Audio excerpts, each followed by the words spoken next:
Rich. We're going to do a UFC Fight Night 73. I got a new computer, new webcam. As you can tell, there's some lag. I don't like it. But we're going to break it down and give you some betting advice and predictions for this card. First, we're going to kick it off with the main card. Glover Teixeira, OSP. Tell you the truth, I originally wasn't on the OSP train maybe about 4 fights ago.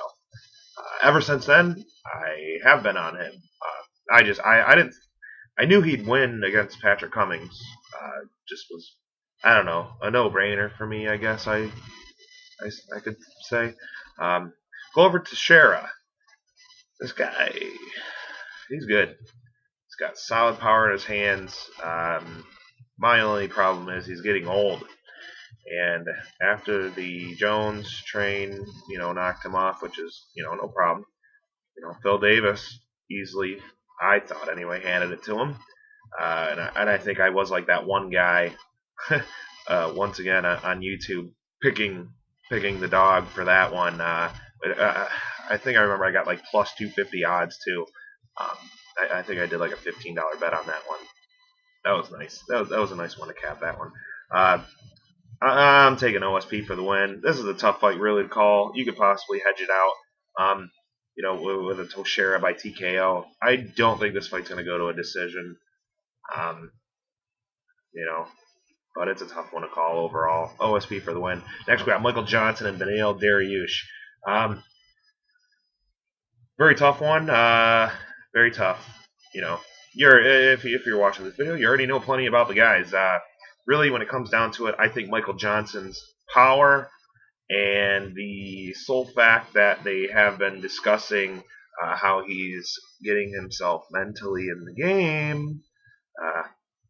My avid watchers know me. I love the guys who do that extra, mindset training.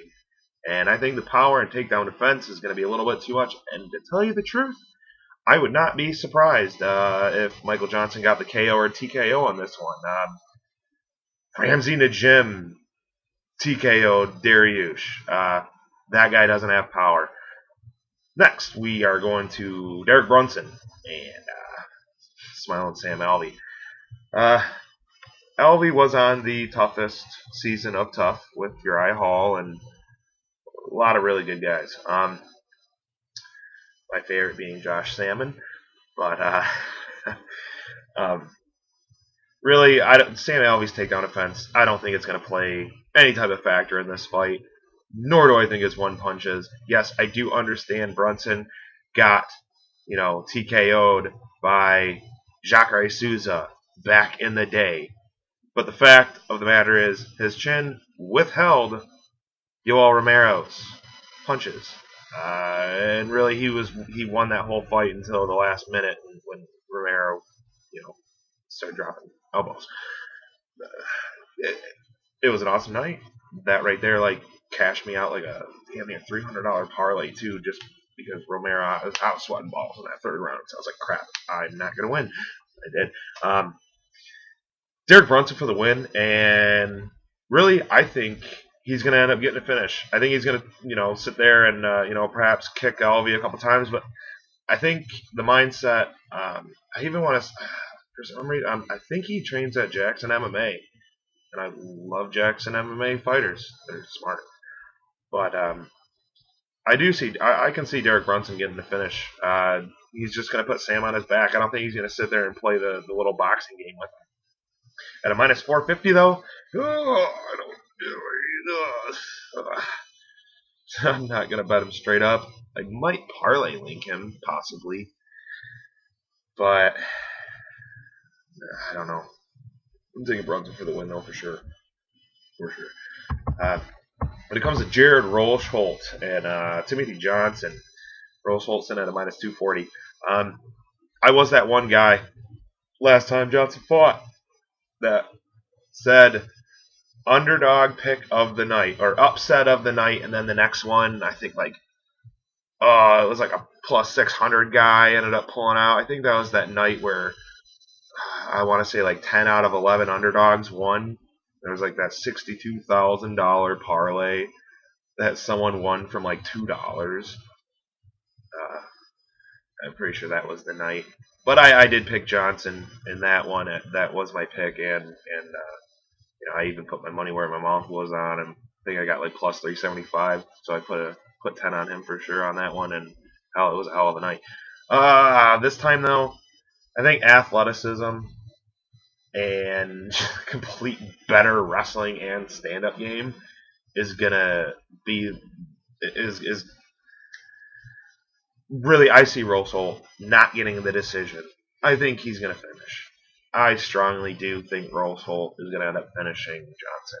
The guy has shit for stand-up striking defense, and I see Rosholt just throwing straight jabs and totally connecting and taking him down, securing it, and getting the win there. Next, we're going to move it on to Chris Camozzi and Tom Watson. Camozzi sitting at a minus 155. Everyone's saying split decision. It's going back and forth. Really, I'm taking Camozzi. He's got a longer stance. Tom Watson's kind of getting some time on his jaw, perhaps you could say. Rashad Evans was high on him for the weigh-ins that I just watched a minute ago. Watson did change camps. So really, that kind of worries me. Just on the Camozzi pick, with Watson training with Rashad up there, and having all his coaches in one gym, I might actually have to switch my bet anyway. Well, I haven't bet yet, but I might throw a couple dollars on a Watson, in a crazy parlay. I'm taking Camozzi for the win, but just the mindset of him changing camps, it's a little different for me. A little uneasy for a pick against Chris Camozzi. The guy's not that good, really. But yeah. Next we got Ray Borg, and it's not Gian Herrera. Do I feel Ray Borg is a minus 550 favorite right now? No. Am I going to put my money there? No. Am I going to think about an in the distance play on him? Yeah. But I think more or less I'm just going to end up staying away from this fight, really. I don't think the betting odds should be where they are. I think Herrera is definitely. I think he's capable of winning, and a lot of people don't. But I like my mindset, and my initial thoughts on fights are typically at least a good step in the right direction until I read all these other forum pages and start listening to other outsources and then change my mind about things. And sometimes I wish I could bite my tongue about the outcomes. Ray Borg for the win, and really next we're gonna go Uriah Hall and Oluwole Bambozi. Okay, really, I'm not gonna put my money on Uriah Hall. I'm probably not even gonna do it in the distance. Am I maybe gonna take a stab at Bambozi on a in the distance finish? Maybe I might put a couple of dollars, like literally a couple dollars. The under 1.5 is slightly interesting because that's definitely I see where the fight ending. I wish it was does not go to third round. If I had that prop, I might play it, but I'm taking Uriah Hall. He should finish, but it's Uriah Hall. Next we got Sarah McMann, Amanda Nunes. Really, this one when I look at it, I wish the odds were lower for McMann. But I think we have a pretty standard fight,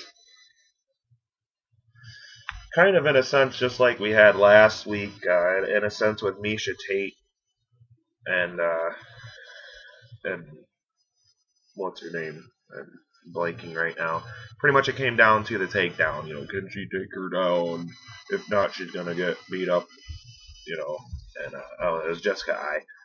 And she took her down, and it looked pretty easy. And I kind of kicked myself, and in my own ass because I didn't lay more money on Misha Tate, and I really was like, I knew she was going to win. But I think we kind of have the same factor here, with the same outcome that we're going to see.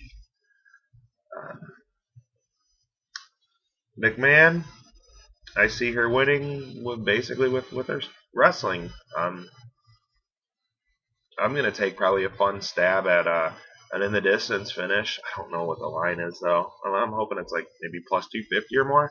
Throw a few dollars just for a fun play, but I think McMahon's going to take this one pretty clear. I'm not worried about her getting clipped or anything at all. So, Dustin Ortiz, Willie Gates. Tell you what, man, Gates has got some reach. He does have power in his hands.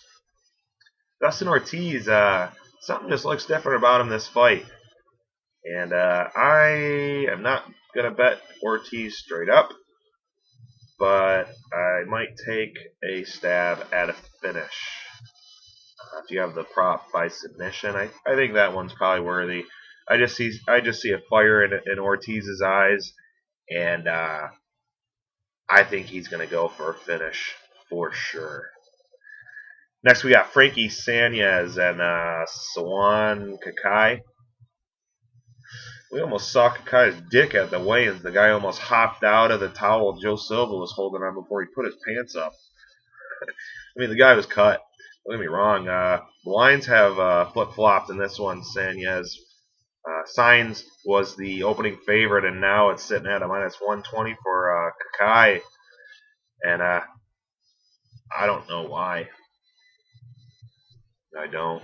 It's just if Frankie can't get the takedown, then he's gonna be in for a long night. I don't think he's gonna have a problem. I'm taking Frankie for the win on that. Next we got Jonathan Wilson, Chris Dempsey. And I've been going back and forth on this one. I've been pulling Dempsey all week, but really when I think about it, okay, it's at 205. Dempsey's a 185 fighter. He's moving up. Yes, he got knocked out before, whatever, blah, blah, blah. Wilson actually fought at heavyweight in the beginning of his career and was successful. And then he moved down to 205. Yeah. I'm going to take Jonathan Wilson for the win. Just on the fact that, I do think the weigh-ins look good. Guy looks like he's got some power in his hands. And, I know so does Ilir Latifi. But I think Wilson's going to end up probably getting the finish if Dempsey can't take it down. I'm going to steer away from this one, but I might hedge it out on a prop or two. Then we got the opener, Scott Holtzman, Anthony Christodoulou. I don't know. Donald sucks. I don't even want to put $2. I don't even want to put any money on him. I don't think he's going to win at all. Holtzman looked ripped as hell at the weigh-ins. And, hell, I loaded him up on my counter move teams. I think he's going to get the finish. But hey, thanks for watching, guys.